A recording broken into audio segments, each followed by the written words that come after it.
Hello everyone, আসসালামু আলাইকুম। আমরা অনেকেই তো ফুলকপির রোস্ট খেয়েছি, তবে ফুলকপির চিকেন রোস্ট একসাথে কখনো খেয়েছেন কি? আজ আমি সেই রেসিপিটি আপনাদের সাথে শেয়ার করব। এটা এতটাই মজার হয়, আপনারা বাসায় তৈরি না করলে বুঝতেই পারবেন না। খুব সহজে রেসিপিটি আজ আমি আপনাদেরকে দেখানোর চেষ্টা করেছি, আশা করছি আপনাদের ভালো লাগবে। ফুলকপি চিকেন রোস্ট তৈরি করার জন্য এখানে আমি একটা বড় সাইজের ফুলকপির অর্ধেকটা নিয়ে নিয়েছি, আর ফুলকপিটা আমি একটু বড় বড় করে কেটে নিয়েছি। এভাবে বড় বড় পিস করে কেটে নিয়েছি, আর ফুলকপির যে ডাঁটার অংশগুলো আছে সেগুলো ছুরি দিয়ে একটু কেটে নেব, এতে করে এটা খুব সুন্দরভাবে সেদ্ধ হয়ে যাবে। আর ফুলকপিগুলোকে আমি গরম পানি দিয়ে খুব ভালোভাবে ধুয়ে নিয়েছি। এখানে আমি আমার পরিমাণ মতো নিয়েছি, আপনারা আপনাদের পরিমাণ মতো কম বা বেশি করে নিতে পারবেন।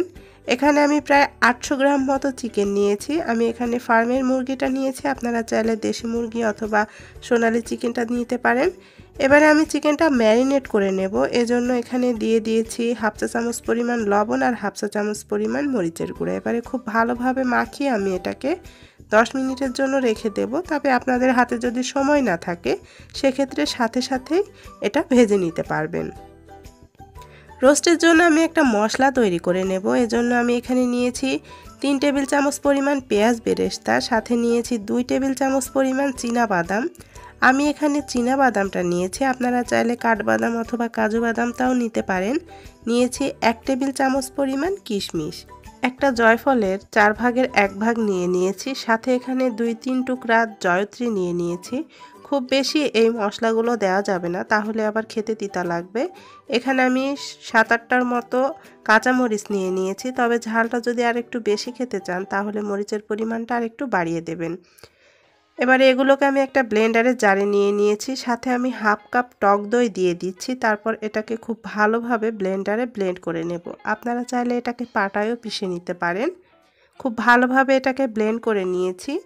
এবারে আমি এর সাথে আরও কিছুটা মশলা মিশিয়ে নেব, দিয়ে দিচ্ছি হাফ চা চামচ পরিমাণ মরিচের গুঁড়া। তবে এখানে আপনারা যদি ঝালটা কম খান তাহলে মরিচের গুঁড়াটা বাদ দিতে পারবেন।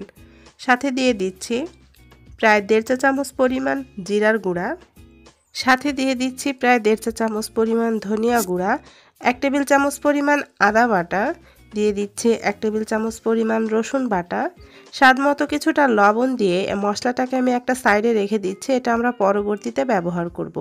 এবার আমি আগে থেকে চুলায় একটা প্যান গরম বসিয়ে তাতে প্রায় 1.5 টেবিল চামচ পরিমাণ তেল গরম বসিয়ে দিয়েছিলাম।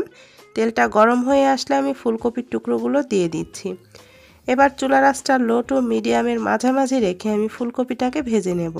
সামান্য একটু লবণ দিয়ে দিলাম, লবণটা দিয়ে আমি উল্টে পাল্টে ফুলকপিগুলোকে একটু ব্রাউন কালার করে ভেজে নেব। হাই হিটে ভাজতে যাবেন না, তাহলে এটাতে দ্রুত কালার চলে আসবে।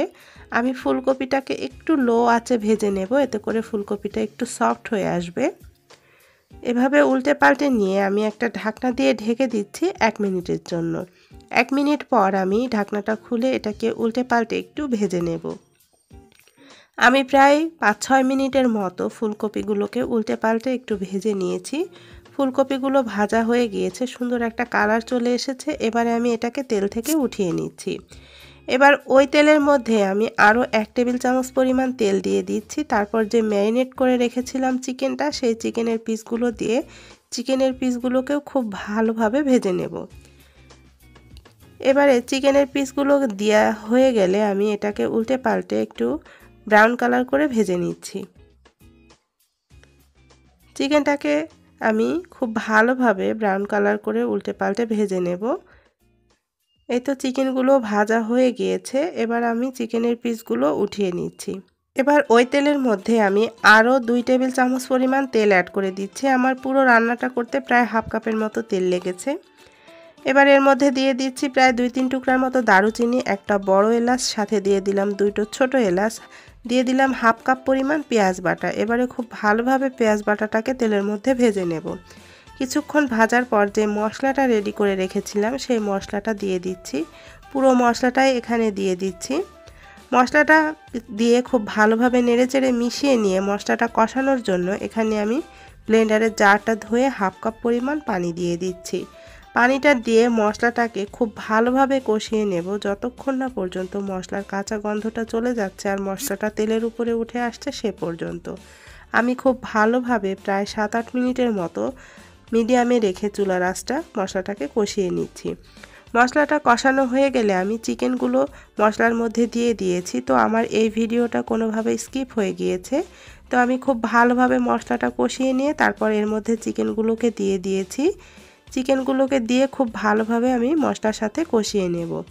চিকেনটাকে আমি প্রায় 8-10 মিনিটের মতো মশলার সাথে কষিয়ে নিয়েছি। আর যত ভালোভাবে কষাবেন রান্নার টেস্টটাও তত বেশি ভালো হবে। চিকেনটা যখন কষানো হয়ে গিয়েছে সে পর্যায়ে আমি দিয়ে দিচ্ছি 1 টেবিল চামচ পরিমাণ টমেটো সস। টমেটো সসটা দিয়ে একটু নেড়ে চেড়ে মিশিয়ে নিচ্ছি।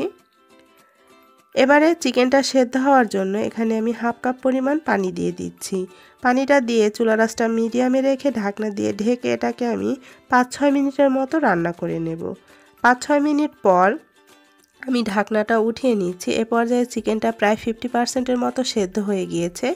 তারপর আমি এর মধ্যে ভেজে রাখা ফুলকপিগুলো দিয়ে দিলাম। ফুলকপিগুলো দিয়েও এই চিকেনের সাথে আর মশলার সাথে খুব ভালোভাবে কিছুক্ষণের জন্য কষিয়ে নেব। একটু আলতোভাবে নেড়ে দিতে হবে যেহেতু ফুলকপিটা নরম থাকে, না হলে ফুলকপিগুলো ভেঙে যেতে পারে। একটু নেড়ে চেড়ে আমি প্রায় 5-6 মিনিটের মতো এগুলোকে কষিয়ে নেব। 5-6 মিনিট পর ফুলকপিগুলোকে খুব ভালোভাবে কষানো হয়ে গিয়েছে। এ পর্যায়ে আমি ফুলকপিটা সেদ্ধ হওয়ার জন্য এখানে দিয়ে দিচ্ছি 1 কাপ পরিমাণ দুধ। আমি এখানে দুধ দিয়েছি, আপনারা চাইলে পানিও দিতে পারেন। আর সাথে দিয়ে দিলাম 1/4 কাপ পরিমাণ পানি। খুব বেশি পানি বা দুধ এখানে ব্যবহার করতে যাবেন না, কারণ ফুলকপিটা যদি অতিরিক্ত নরম হয়ে যায় তাহলে আর খেতে ভালো লাগবে না। নেড়ে চেড়ে একটু মিশিয়ে নিচ্ছে। এ পর্যায়ে লবণ ঝালটা চেক করে দেখবেন। এখানে আমি 1 চা চামচ পরিমাণ চিনি দিয়ে দিলাম, তবে এটা অপশনাল, আপনারা চাইলে বাদ দিতে পারেন, তবে দিলে টেস্টটা বেশি ভালো হয়। এবারে ঢাকনা দিয়ে ঢেকে চুলার আঁচটা মিডিয়ামে রেখে এটাকে আমি 10 মিনিটের জন্য রান্না করে নেব। 10 মিনিট পর আমি ঢাকনাটা উঠিয়ে এখানে 5-6টার মতো আস্ত কাঁচামরিচ দিয়ে দিলাম। সাথে দিয়ে দিলাম 1 চা চামচ পরিমাণ কেওড়া জল, তবে এটা অপশনাল, তবে কেওড়া জলটা দিলে একটা শাহি ফ্লেভার আসে এই রোস্টের মধ্যে।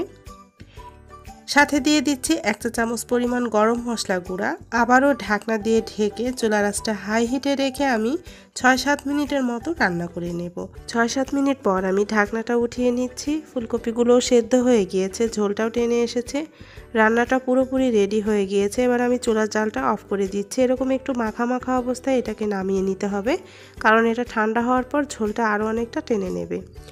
আমি প্রায় 10 মিনিট পর ঢাকনাটা উঠিয়ে দেখাচ্ছি। দেখুন দর্শক, রান্নাটা পুরোপুরি রেডি হয়ে গিয়েছে, দেখতে কতটা সুন্দর হয়েছে। এবার আমি এটাকে একটা সার্ভিং ডিশে পরিবেশন করে নিচ্ছি। আমার চ্যানেলে অলরেডি ডিম ফুলকপির একটা কোরমার রেসিপি দেওয়া আছে, আপনারা চাইলে দেখে নিতে পারেন, আমি ডিসক্রিপশন বক্সের লিঙ্কটা দিয়ে দেব। এটা আপনারা সাদা ভাত, পোলাও, রুটি বা পরোটা যে কোনো কিছুর সাথেই পরিবেশন করতে পারেন। আজকে আমি পোলাওয়ের সাথে এই রোস্টটা পরিবেশন করেছি। পোলাওয়ের সাথে খেতে এটা বেশি ভালো লাগে। আশা করছি আজকের মজাদার এই রেসিপিটি আপনাদের ভালো লেগেছে। রেসিপিটি যদি আপনাদের ভালো লেগে থাকে তাহলে প্লিজ ফ্রেন্ডস অ্যান্ড ফ্যামিলির সাথে শেয়ার করবেন। সবাই ভালো থাকবেন, সুস্থ থাকবেন। আগামীতে আবার আপনাদের সাথে দেখা হবে নতুন কোনো রেসিপি নিয়ে। সে পর্যন্ত সবাইকে আল্লাহ হাফেজ।